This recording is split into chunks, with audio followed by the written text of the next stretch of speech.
we're back. My next guest tonight is a frequent visitor here at Late Night, and he has his own show on the internet called This Is Not a Test, which you can find on the Microsoft Network. Ladies and gentlemen, please welcome Marc Maron.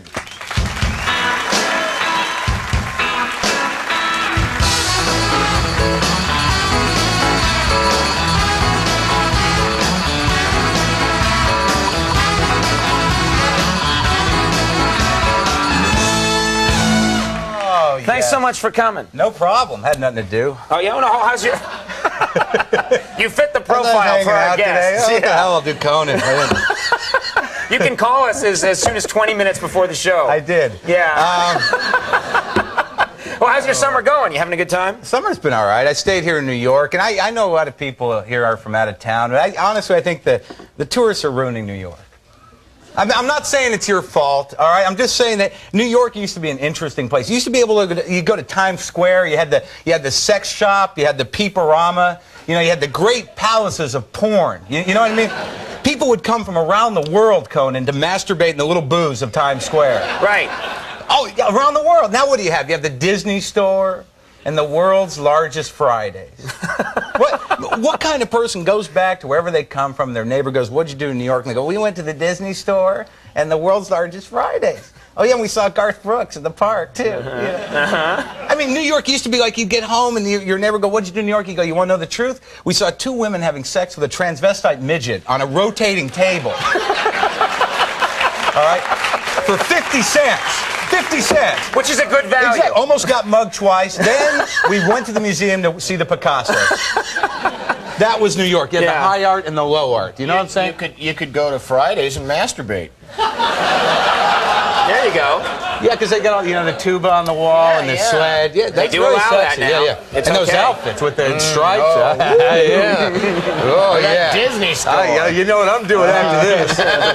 I'll be a why don't you both go?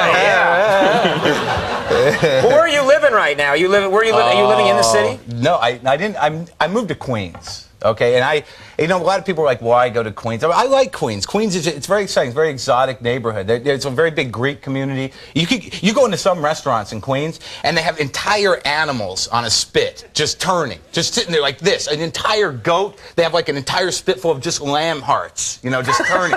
It's like, but if you think about it, the best part of the lamb. Exactly. Yeah. But no, I would never eat it. But the thing is, it's like heroic food. It's like ancient Greece. You feel like you should walk in armor and go, bring on the lamb. I've just come back from the battles in Brooklyn, you know.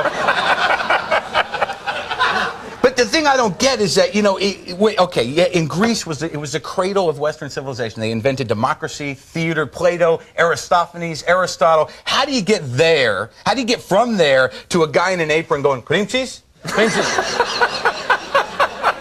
It just seems as though a long jump from the Parthenon to the Parthenon diner. You understand?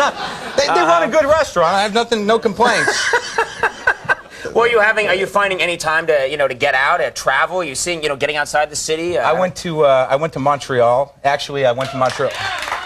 All right. Yeah. Ouch. You just humor them. He's not even from Montreal. I know. They triggered something. Exactly. Montreal. Oh, yeah. That happens to me when people say ice cream. I don't know why. You are crazy. Yeah. Please, I'm working. Well, kind of, yeah. Well, exactly. Well, I learned a lesson about show business in Montreal. What's that? I honestly learned the difference between entertainment and art. All right, they come from different places, I think, honestly. All right, let me explain. I'm walking down the street. I'm in Montreal. They have a lot of street performers there, right? I see this huge crowd of people, but I can't see what they're gathered around. I get closer, and they're just sitting there yelling and screaming and laughing, and in the middle of the crowd, there's a guy in a clown suit on stilts juggling. And people are like, he stops, and people are climbing over each other to put money in his bag. And I'm like, geez, who needs another clown? You know, I mean, what the hell's a big deal, right? And I just keep walking. Half a block down, there's a guy playing saxophone, just jamming like Coltrane, you know, just like blowing out these huge riffs. No one's there. Just me and this dancing homeless guy, right? And there's like 50 cents in his sax case and a little stack of CDs, you know? And then I look up the street, the clown finishes, another crowd gathers like Jesus has come back. Hoo-rah! You know? And this guy still, his neck looks like it's about to explode. He's blowing so hard, right? Then he stops and I'm standing there and he looks at me with that weird, intense, bitter look and he goes, you got a smoke? And I'm like, yeah, here. And I go, that was great, man. Was that Coltrane? And he goes, no, it's an original. And if you like it so much, why don't you buy the damn CD? And I'm like, all right, is it on there? He goes, yeah. And I look at it, and he goes, it's cut 3, and I turn it over, and you know what it's called? Killing the Clown on Stilts. That's a good song. Comes That from a could different go place. all the way. How's your stand-up going? No. I've seen you do stand-up. No more. No more? No. That's it? No. You quit? I had to stop.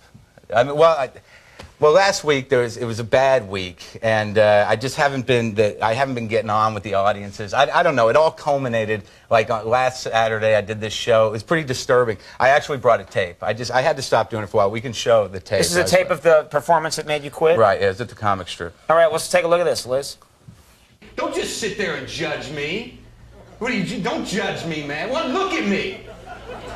I said, look at me, man. You guys come in here, what'd you pay, $10? You better calm down, man. I better calm down? I better calm down? I better calm down? Hey, take it easy, man. What you did? All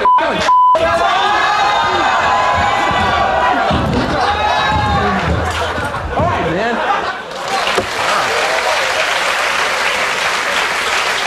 Wow. Man. I thought that was pretty good. I mean, I thought you kind of had the crowd.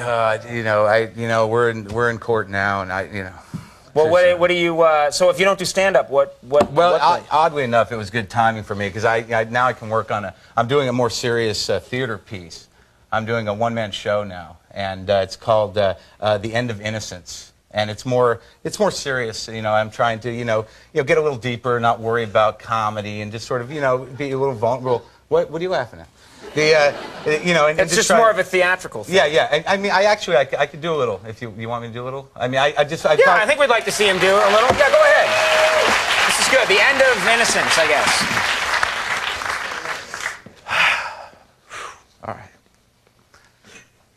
All right.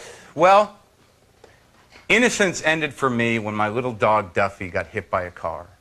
I was 7 years old, and we were playing in the front lawn, and I was throwing a ball, and he'd run and get it, and I threw it out into the street, and I saw the car coming, and I had no time to stop the car, and I yelled, Duffy, Duffy, I can't do this. You people are just sitting there judging me. You people suck. And I mean, don't judge me. I mean, you didn't even pay to get in here. What is wrong your damn with you? problem, man? Yeah, what is your problem, man?